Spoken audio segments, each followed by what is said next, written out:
예수님은 우리에게 너무도 귀하게 오신 분입니다. 예수님은 이 땅에 우리를 섬기러 오셨다 말씀하고 계십니다. 10장 45절 말씀 우리 한 번 더 읽어보실까요? 인자가 온 것은 섬김을 받으려 함이 아니라 도리어 섬기려고 하고 자기 목숨을 많은 사람의 대성물로 주려 함이니라. 섬긴다는 말이 무슨 말입니까? 섬긴다는 것은 내가 그 사람의 종이 되겠다 그런 뜻입니다. 여러분 직장을 다니면 직장의 가장 높은 사람이 누구죠? 직장에서 가장 높은 사람? 사장님이잖아요. 그리고 가장 낮은 말단에 있는 사람이 누구죠? 수석이나 신입사원이죠. 그런데 언제나 신입사원과 직원들은 사장님을 어떻게 하죠? 높여드리죠. 그리고 사장은 밑에 사람에게 지시를 하죠. 그러다 보니까 언제나 사람들의 마음속에 나도 열심히 일하고 노력하고 또 나중에 돈을 벌어서 사장이 되고 싶다. 그런 마음이 되는 거죠. 왜냐하면 내 마음대로 할 수 있으니까. 그런데 진정한 사장은 그런 사장이 아니라는 것입니다. 예수님이 말씀하시는 진정한 위에 있는 사람 그리고 높은 위치에 있는 사람은 아래 사람을 섬기는 사람이 가장 높은 사람이에요. 다른 사람의 아픔을 채워주고 그 사람의 필요를 채워줄 수 있는 그 사람이 진정으로 가장 높은 사람이라는 것입니다. 여러분 서열적으로 보면 섬기는 사람이 가장 낮은 곳에 있는 것처럼 보여요. 순위를 따지면 가장 낮은 곳에 있는 사람이 섬기는 사람처럼 보입니다. 청소하고 설거지하고 빨래하고 뒤치다꺼리하고 누구도 하기 싫어하는 그런 귀찮고 어려운 일이잖아요. 그런데 알고 보면 그런 일을 하는 사람이 가장 낮은 사람이 아니라 가장 풍족한 사람이고 가장 영적인 사람입니다. 왜 그런지 아세요? 우리 예수님도 그렇게 사셨기 때문에. 예수님은 하나님이신데 이 땅에 오셔서 가장 구질구질하고 가장 하기 힘든 그런 일들을 이 땅에서 하신 거예요. 그래서 예수님이 하신 일이 무엇입니까? 오늘 예수님이 하신 일을 보시면 이렇게 말씀하십니다. 38절에 보시면 예수께서 이르시되 너희는 너희가 구하는 것을 알지 못하는도다. 내가 마시는 잔을 너희가 마실 수 있으며 내가 받는 세례를 너희가 받을 수 있느냐. 예수님이 이 땅에 오셔서 우리에게 보여주신 것이 무엇인가 하면 바로 이것입니다. 예수님은 잔을 마시고 세례를 받으신 거예요. 한번 따라해 볼까요? 예수님은 잔을 받으시고 세례를 받으셨습니다. 그러면 잔과 세례는 무엇일까요? 잔은 언제 필요하죠? 여러분? 잔은 언제 필요합니까? 잔은 음료를 마실 때, 술을 마실 때 필요한 것이 잔입니다. 그런데 여기서 말하고 있는 이 잔의 의미는 예수님의 고난을 말씀하시는 거예요. 예수님께서 흘리신 그 피를 상징하는 겁니다. 예수님이 우리를 위하여 십자가에 죽으실 때 흘리신 그 피를 고난의 잔 이렇게 표현하는 것입니다. 그리고 세례는 무엇을 말합니까? 세례라는 것은 예수님이 그 십자가에서 흘리신 그 피, 머리끝부터 발끝까지 피로 감싸져 있는 그 모습이 세례인 거예요. 그래서 세례를 할 때는 물을 찍어서 머리에 바르듯이 아니면 우리의 몸을 물속에 온전히 잠그듯이 그것을 말하는 것입니다. 그러니까 예수님이 당하신 머리끝부터 발끝까지 그 피가 온몸을 적시는 이것이 바로 예수님의 세례인 것처럼 예수님이 우리를 위하여 고난과 세례의 잔을 받으시고 죽으심으로 우리가 구원 얻게 되었다는 것입니다. 그러니까 여러분 가장 낮은 사람은 가장 빛이 나고 불쌍한 사람이 아니고 다른 사람에게 도움을 주고 섬김을 주고 그 사람을 높이는 귀한 자리에 있다는 사실이에요. 그래서 우리 믿는 성도들은 언제나 낮은 자리에 앉기를 원해야 됩니다. 여러분 어디 가서 내가 높은 자리에 앉기를 애쓰지 마세요. 내가 다른 사람을 밀고 다른 사람을 무너뜨리고 다른 사람을 소위 말하면 짓밟고 내가 높여주겠다. 나는 높아지겠다. 요즘 드라마 중에 인기 있는 사람들이 많이 보는 드라마 아시죠? 무엇인지. 펜트하우스. 많이 보죠.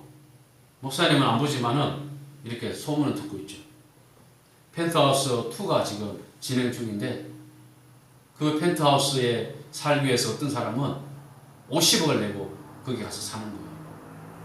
입주금을 50억을 냈다니까요. 그냥 50억 입주금. 그 집에 사는 것은 500억이지만 회원으로 가입하는 것은 50억. 참 50억이면 어마어마한 돈이죠. 그런데 왜 그 펜트하우스에 가서 살려고 하나요? 과시하기 위해서. 나는 이런 부류의 사람이다. 그래서 같이 올리고. 그런데 그게 보면 어떻습니까? 죽이고 싸우고 사람을 멸시하고 가까이 있을 때는 서로 칭찬해주고 좋아하는 것 같지만 돌아서면 그 사람을 비난하고 결국에는 자기의 부와 명예를 찾으려고 그렇게 하는 모습들이 그게 다 들어있는 거예요. 그렇죠? 그런 것을 보면은 우리 사회가 얼마나 그 겉과 속이 다르다는 것을 알 수가 있는 것입니다. 여러분, 그것은 세상이 사는 방법입니다. 세상은 그렇게 사는 거예요. 세상은 다른 사람을 멸시하고 나는 높아지고 다른 사람을 무시하고 나는 돈을 많이 모아서 경제적으로 그렇게 해서 나중에는 어떻게 됩니까? 자신을 과시하고 명예를 획득하고 그러려고 살아가는 것입니다. 그런데 주님께서는 그렇게 사는 것은 이 땅에 사는 방법이지만 하나님의 종들은 하나님 나라의 원칙은 무엇이라고 합니까? 44절입니다. 마가복음 10장 44절 함께 읽어보겠습니다. 너희 중에 누구든지 어떠함이 되고 자하는 자는 모든 사람의 종이 되어야 하리라. 아멘. 하나님 나라는 가장 낮은 자리에서 다른 사람을 섬기고 그 사람의 영혼을 불쌍히 여기고 그들에게 하나님의 복음을 전해주는 그 사람이 가장 높은 사람이라는 거예요. 그래서 지금도 그런 사람들이 있습니다. 이 대한민국을 떠나서 정말로 오시인 나라, 가난하고 어려운 그런 나라에 들어가서 복음을 전해주고 그들과 함께 더불어 먹고 마시며 사는 그런 선교사의 삶을 사는 그 삶을 보시면 우리가 볼 때는 참 비참하고 어렵지만 하나님 보시기에는 가장 귀하고 아름다운 존재라는 것입니다. 여러분 왜 직장을 다니나요? 여러분 왜 가정에서 생활하나요? 왜 공부를 하나요? 나중에 내가 열심히 돈 벌고 공부해서 내가 높아지고 잘되고 다른 사람에게 과시하려고 여러분 그렇게 하시나요? 그것은 어리석은 삶의 모습인 것입니다.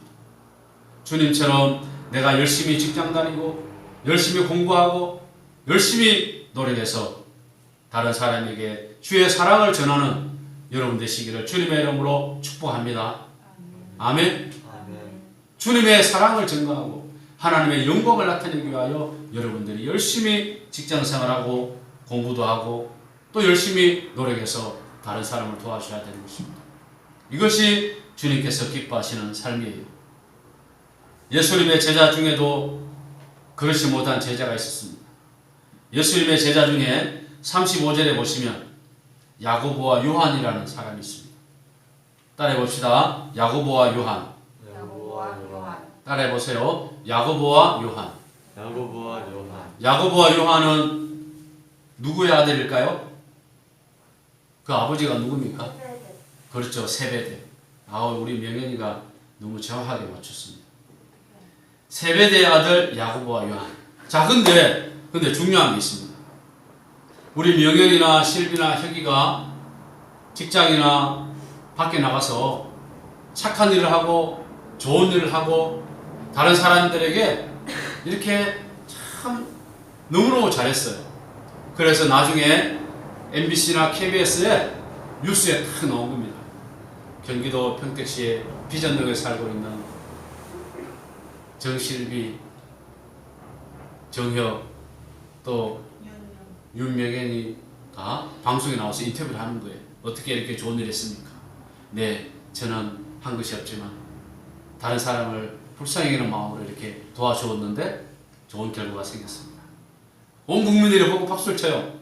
그런데 이렇게 여러분들이 방송에 나와서 좋은 일이 알려지면 보는 사람들이 여러분도 칭찬하지만 누구를 또 칭찬할까요?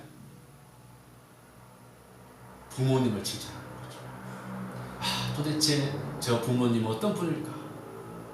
저분은 어떻게 자녀들을 가르쳤길래 저렇게 훌륭한 자녀가 되었을까? 이렇게 칭찬하는 거예요.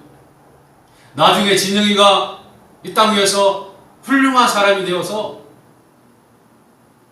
어려운 사람에게 도와주고 몰래 선행을 베풀고 그렇게 하면 나중에 진영이에게 사람들을 찾아가죠.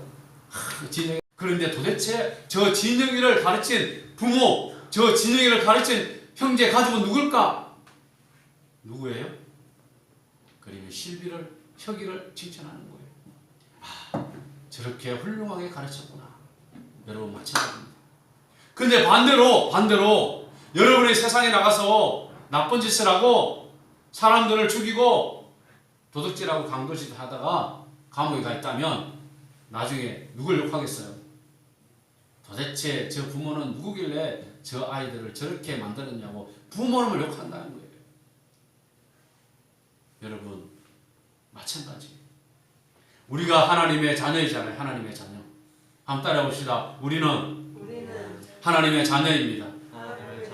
하나님의 자녀인 우리들이 세상에 나가서 사기치고 나쁜 짓 하고 술 마시고 담배 피우고 그런 온갖 더러운 짓을 하게 된다면 저 손가락질 하는 거죠.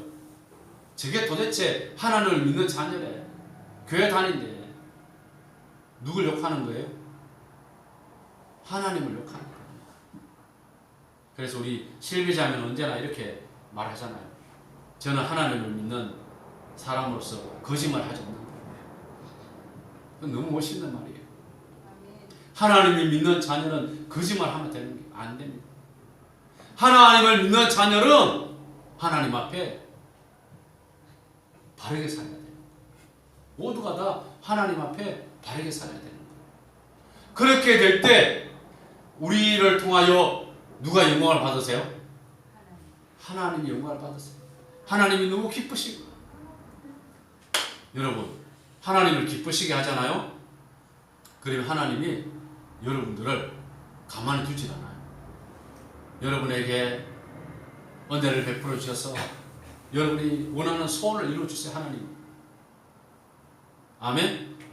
하나님을 기쁘시게 하고 하나님을 감동시키면 하나님이 여러분에게 은혜를 베풀어 주세요. 사람도 보내주시고 돈도 주고 집도 주고 여러분에게 건강도 주고 여러분들을 귀하게 하나님 만들어 주세요. 할렐루야. 아멘. 한번 따라합시다. 하나님을 기쁘시게 하자. 하나님을 감동시키자. 우리 실비 자매님이 회사를 다니잖아요.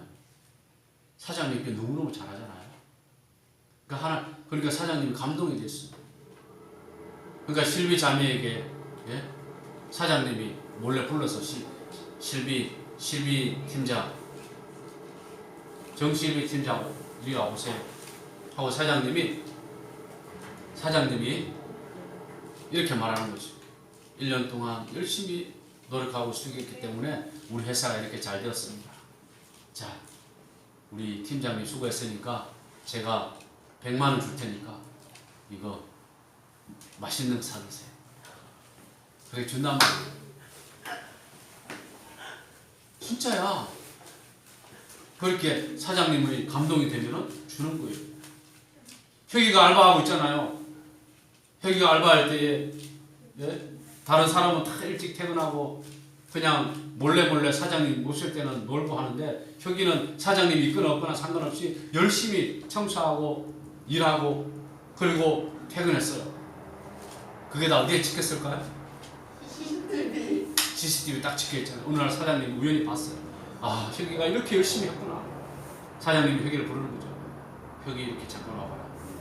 그러고는 사장님이 딱 이렇게 뭔가 꺼내가지고 혁이에게 탁 주는 거죠. 이렇게 주는 거죠. 탁. 이게 뭐예요? 하트를 주는 거죠. 사장님이 탁 혁이에게 탁 꺼내서 이렇게 명현에게 탁 주는 거죠. 하트. 이게 뭐예요? 사장님을 감동시키면 사장님이 이렇게 탁 봉투나 하트를 주듯이 실비에게는 봉투, 혁이에게는 하트 다 주죠. 하나님을 감동시키면 하나님이 다 채워주세요. 하나님을 감동시키면 하나님의 필요로 하는 것을 여러분에게 채워주신다는 거예요. 아멘?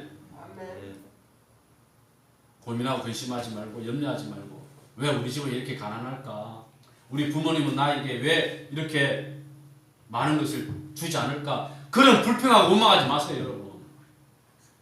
부모님 앞에 무엇인가 해달라고 원망하고 불평하지 말고 하나님 앞에 여러분이 기도하고 하나님 앞에 믿음으로 살고 하나님을 감동시키는 여러분이 되어서 이 땅 위에 멋있는 사람 되시기를 주님의 이름으로 축복합니다. 아멘. 중학교 1학년 때 부모가 다 세상을 떠난 한 학생이 있었어요. 중학교 1학년 때 고아가 된 거야. 그래서 살 집이 없어서 그 당시에는 고아원에 살았어요. 보육원에. 중학교 1학년이 누나와 함께. 그런데 누나와 함께 살다가 그 누나는 더 이상 살지 못하고 다른 집에 이방을 갔어요. 그리고 혼자 사는 거야. 중학교 1학년이 혼자 살고 있는데 어느 날 학교를 가다가 학교에서 노는데 친구들이 축구하다가 그 공이 눈에 맞아서 두 눈이 실명이 됐어. 중학교 1학년인데 앞을 보지 못해. 부모도 안 계셔. 이거 웃을 일이죠. 웃을 일이 아니죠. 그래서 이 학생은 죽으려고 약을 먹기도 하고 옥상에서 뛰어내리게 됐어요. 죽으려고. 응? 너무 자기가 불쌍하니까. 부모도 빡도 안 보여. 얼마나 불쌍해. 그런데 안 죽었어요. 어느 날 목사님 보세요. 어느 날 그 고아원에 교회에서 위문을 왔어요. 위문. 목사님하고 이렇게 청년들하고. 그때 목사님이 이렇게 설교한 거예요. 여러분에게 없는 한 가지 때문에 불평하고 원망하는 사람 되지 말고 여러분에게 있는 10가지를 감사하는 사람이 되라. 한번 따라 볼까요? 여러분에게 없는 한 가지 때문에 불평하지 말고 여러분에게 있는 10가지를 감사하는 사람이 되라. 자, 생각해 보세요, 여러분. 여러분 감사할 것이 몇 가지 있나요? 없다고 생각되지만 찾아보세요. 여러분 몸이 지금 건강하나 안 건강해요? 몸 건강하죠? 다리 없는 사람도 많아요, 이 세상에.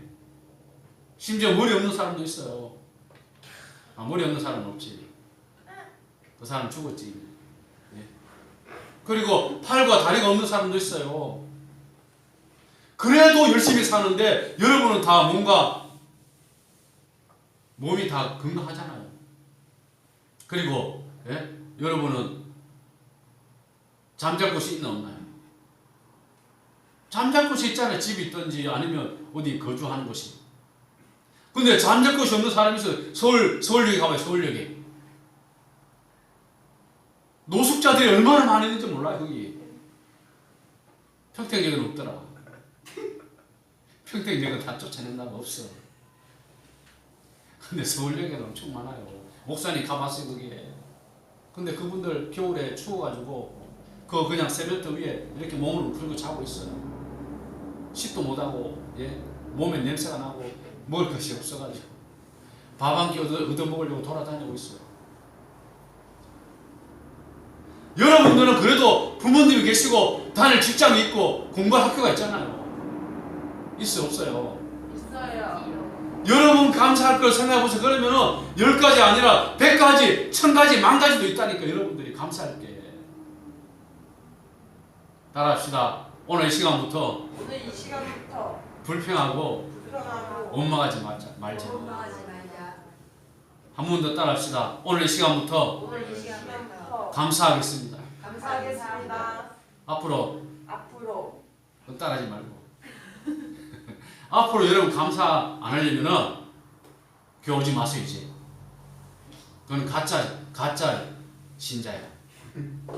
하나님을 믿으면서 감사하지 않고 불평하고 원망하는 사람은 하나님 없는 사람이야. 그 사람은 하나님을 믿으면서 감사하고 하나님 앞에 찬송하고 기도하고 하나님을 바라보며 살아가야 되지. 진영이 잘했어요. 하나님 앞에 감사하며 살아야 돼요. 아멘. 아멘. 하나님께 감사하며 삽시다. 그러면 하나님이 여러분을 책임져 주세요. 하나님을 감동시키면 하나님이 여러분을 책임져 주세요. 아멘. 아멘. 우리 여기 있는 혁이도, 실비도, 명현이도, 진영이도, 우리 모든 믿음의 성도들도 불평하고 원망하고 없는 것 때문에 투정하고 부모님 앞에 욕하지 말고 하나님을 바라보면서 나는 하나님이 계시잖아요. 나는 하나님이 있으니까 나는 잘할 수 있어요. 나는 하나님을 바라보고 살겠습니다. 하나님을 감동시키는 저와 여러분 되어서 하나님이 우리에게 복 주시는 그 놀라운 은혜를 다 받아 누릴 수 있기를 주님의 이름으로 축복합니다. 아멘. 아멘. 기도하겠습니다. 하나님 아버지 감사합니다.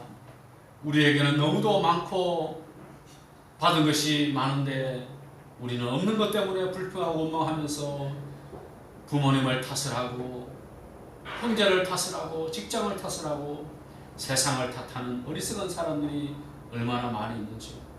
하나님을 감동시키고 하나님을 기쁘시게 하는 우리들이 되게 하여 주셔서 하나님이 하늘문을 활짝 열어서 영의 복, 물질의 복, 이 땅 위의 모든 하나님의 은혜로운 것들을 우리에게 베풀어 주시는 그 복을 받을 수 있도록 인도하여 주시옵소서. 그래서 하나님을 위하여 아름답게 쓰임받는 하나님의 귀한 자녀들 될 수 있도록 인도하여 주옵소서. 예수님의 이름으로 기도합니다. 아멘. 아멘.